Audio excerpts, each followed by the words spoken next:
Fruit Force, this is Captain Fruit reporting for duty.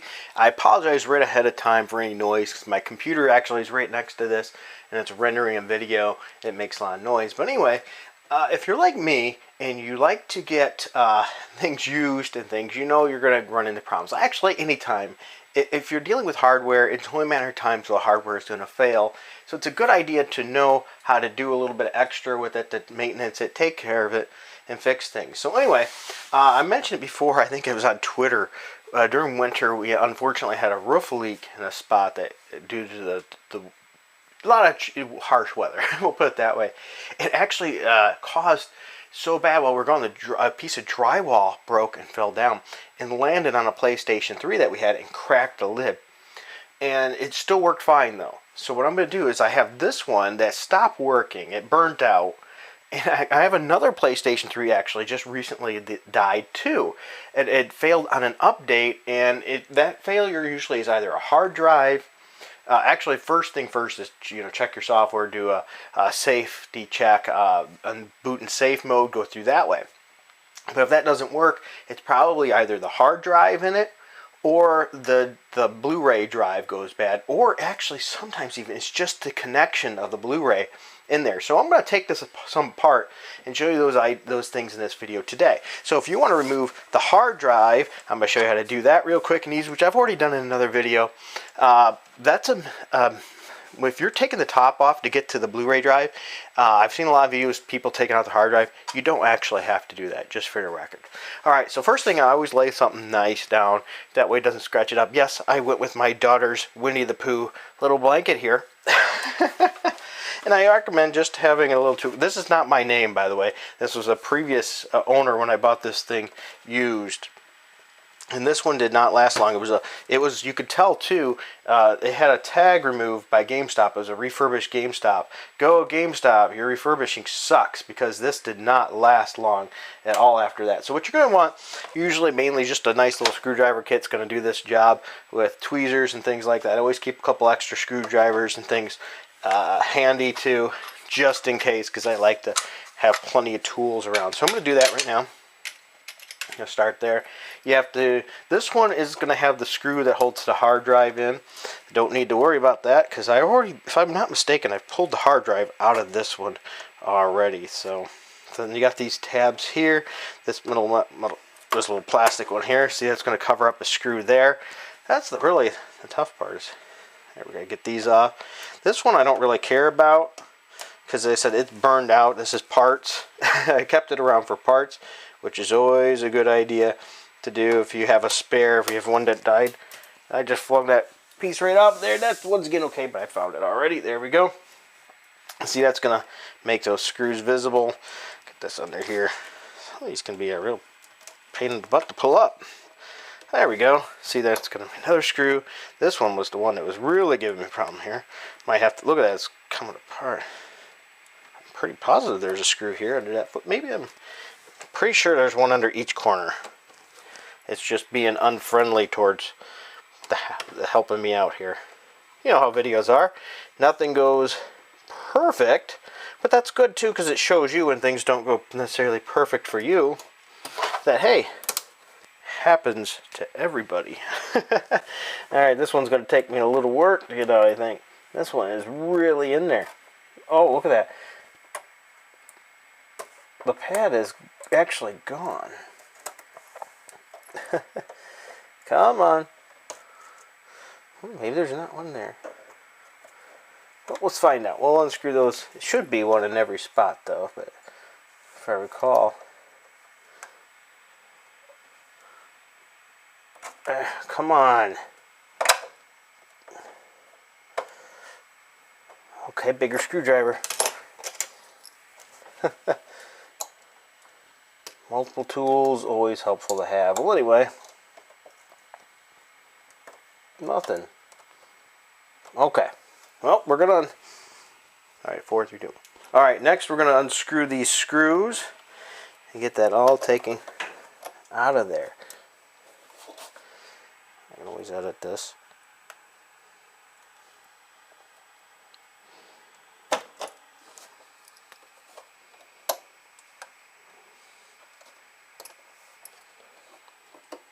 Yeah, there's a pad in there.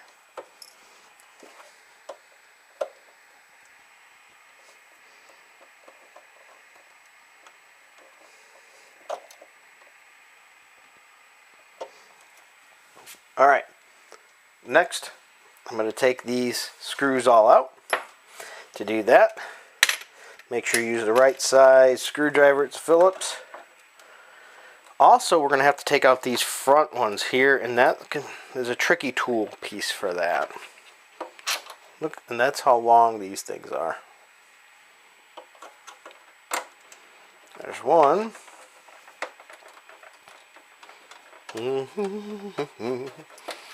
Two.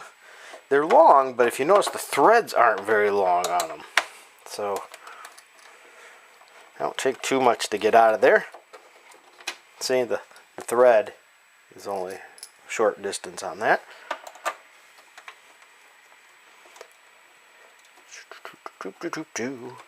Take your time, there's no rush.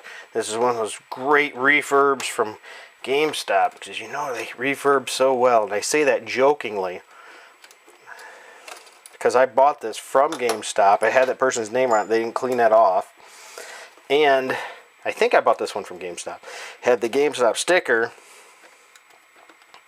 and it did not last long. Just survived past the initial warranty they provide you, and that was it.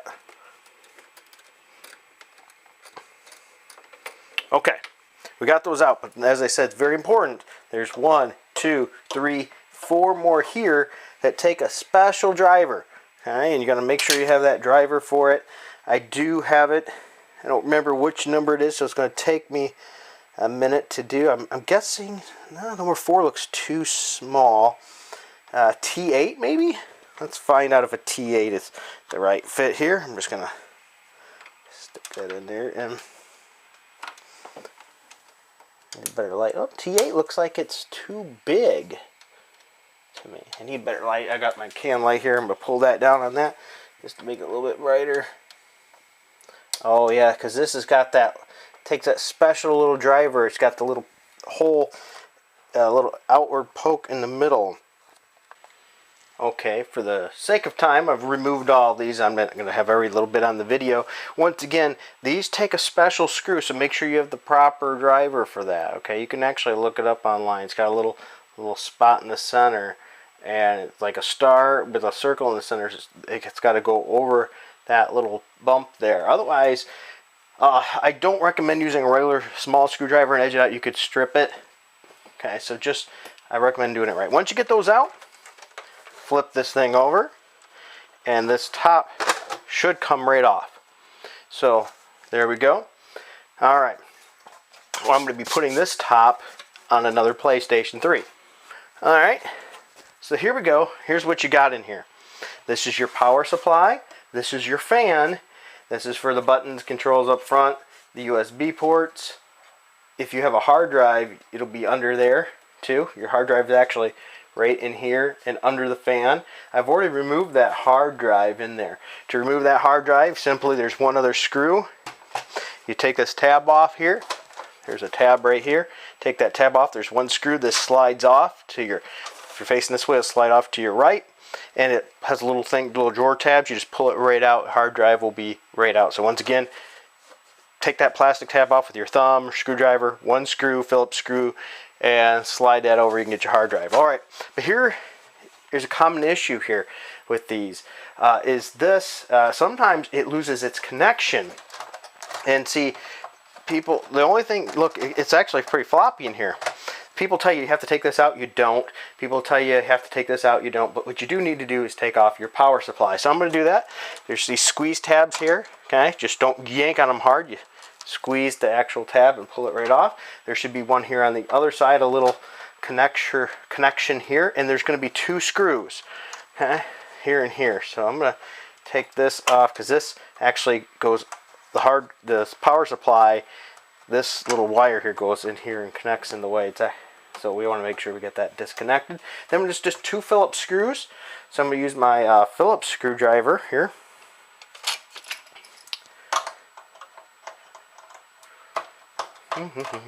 If you don't want to lose those, what you might want to do is just put them right back in after you take this out. If you're working on, let's say, the Blu-ray drive or something, just put them right back in after you take it out.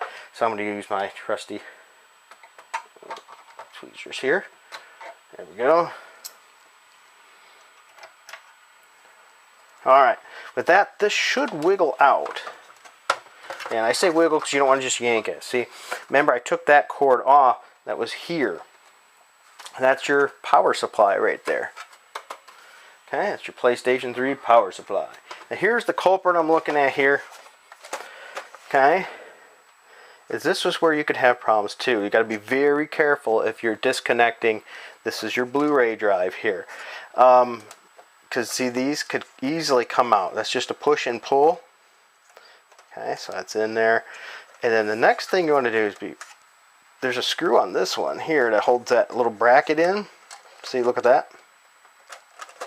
This actually pushes forward in there and back here. So this screw here is actually what's holding it in. So I'm going to take that screw out. Phillips screw. Okay, that's out. Now that's going to come right out. See, people tell you have to take the fan blower out. You don't. Here's a common problem right here. See how this is? This is the tricky part. This actually, when you put it in, that's why you want to take all these out first. So I'm going to take these right off there, which come out real easy. When you connect it, you want to make sure you've only got about that much space. Okay? This is a disconnection spot that causes a lot of these PlayStation 3's problems. It says the Blu-ray is bad, when it's really, it just needs to be reconnected here, and it comes disconnected. And it's easier said than done. Okay, because you're going to put this into the front, because it actually slides into the notch in the front. That's very important here. You go, this is going to slide into the front notches here.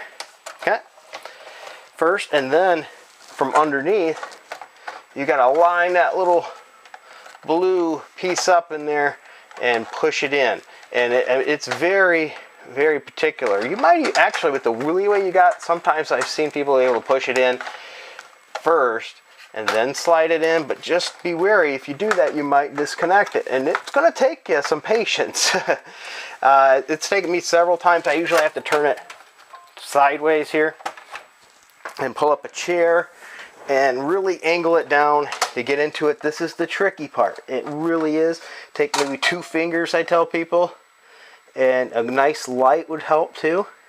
So you definitely need nice bright lighting, and you're just going to tuck that in there, line up, and it's going to take you possibly several tries, several minutes. The worst thing you do is get frustrated and start cramming it. That's when you break that ribbon, and then you're in trouble. So definitely take your time with it. If you're like me and you got big hands, this might be a job best with somebody else. Or you can do like this. Take your tweezers. I like locking tweezers for this kind of reason here. And you're going to see that little slim thing there. You're just going to push it in there. Once again, easier said than done.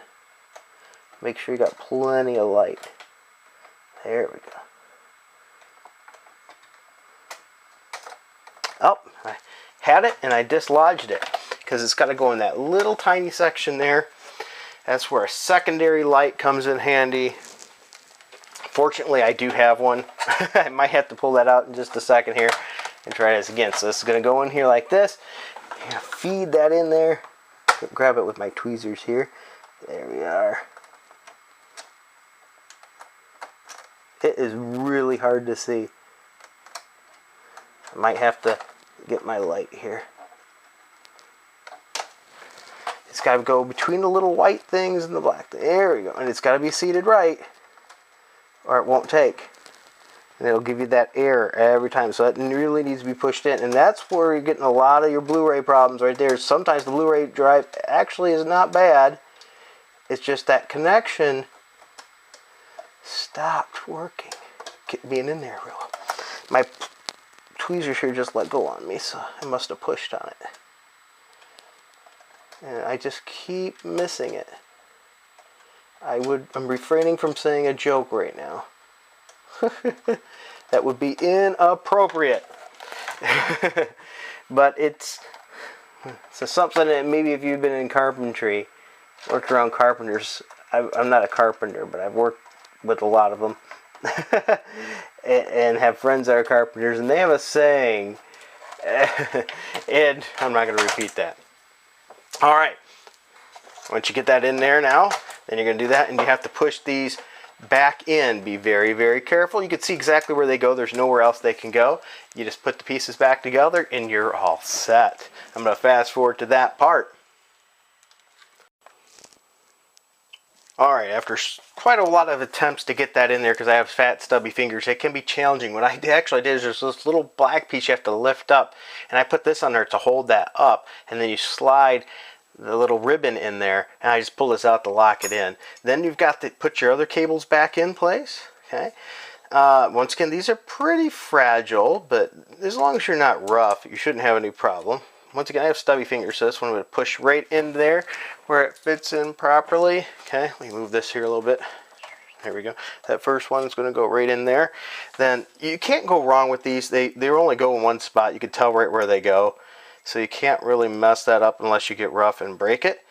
And push that back in. Just wiggle it a little bit side to side. You don't force it hard.